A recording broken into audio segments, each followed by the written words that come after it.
Узган елны октябрь айында банан бәрәңгедән орзанрак иде. Бүген көндә хәлләр бөтенләй үзгәргән. Бананның килосы 88 сум, ә бәрәңгенеке 38 сум тора. Карабудай дөгегә бәяләр арткан булып чыкты. Ярмалар бер ай эчендә якынча 35-40 сумга арткан. Халык мөслим кешесе шалтырата, нишләп шулай бәяләр күтәрелә дип. Бүгенге көндә бәрәңге төшә, йомыркага, шикәргә. Ләкин шикәрне бик кеше күп итеп алып куя, шикәр булмаулыктан һаман борчылып халык шалтырата, кая китте микән шикәр дип. Шикәр булачак ул, булыр. Песоклар арткан 2700 3000 ничәгә әйләнгән дигәндәй. Әйбер күп инде монда алсаң, менә кешенең бит акчасы юк, ул хәтле арттырмыйлар.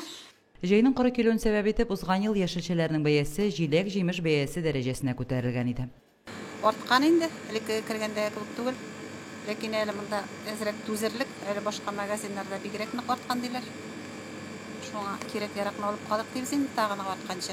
Ул хәтле кутмаласың инде. Шул кирәкче алырбыз да инде. Дөньяда булай тормас әле. Та кире урынына утыр дип уйлыйбыз инде. 1000 сум акча. Алган әйбер дә юк менә сумкада. Менә семьялы кеше, балалы кеше ничек яшәргә кирәк. Бәяләр сикерә, көндә арта. Менә понедельник көнне мен кофе алмакчы булганым 149 сумга. Апа 300 ничә сум диде.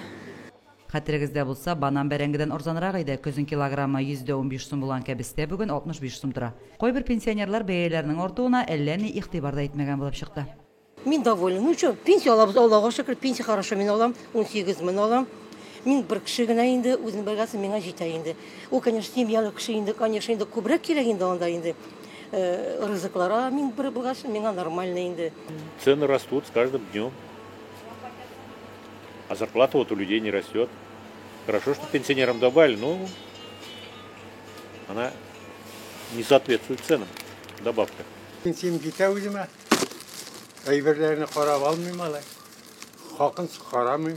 Димәк, сез бәяләрнең артканын сизмәгәнсез. Сизмәдем әле мин. Әбигенә сизәм. Ярмаларга бәя күтәрелә.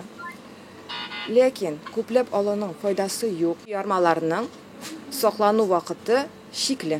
Бәяләр алар бик кыйммәт дип әйтмәсәм мин. Шулай да бит.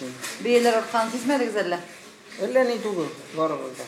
Яшелчә бәяләренең кимүеннән чыгып, февраль аенда күтәрелгән бәяләр дә тутыркланыр дип уйлый кайберәүләр. Узган елның октябрендә хәтерегездә булса, шикәр комының килограммы 78 сумга менгән иде. Бүген аның 1 килограммы 55 сум, кайбер кибетләрдә 67-68 сум тора. Ләкин кибет киштәләрендә ул дефицит товар булып чыкты. Песок кишәгенә бездә ажиотаж булды песокка. Кешеләр тележкалап 100 кило, 50 кило алдылар. Бүген көндә менә песок юк. Бездә песокның бәясе 56 сум. Иң мөһиме каударланып ярма, башка кирәк-яракларны запаска җыеп куярга кирәк түгел.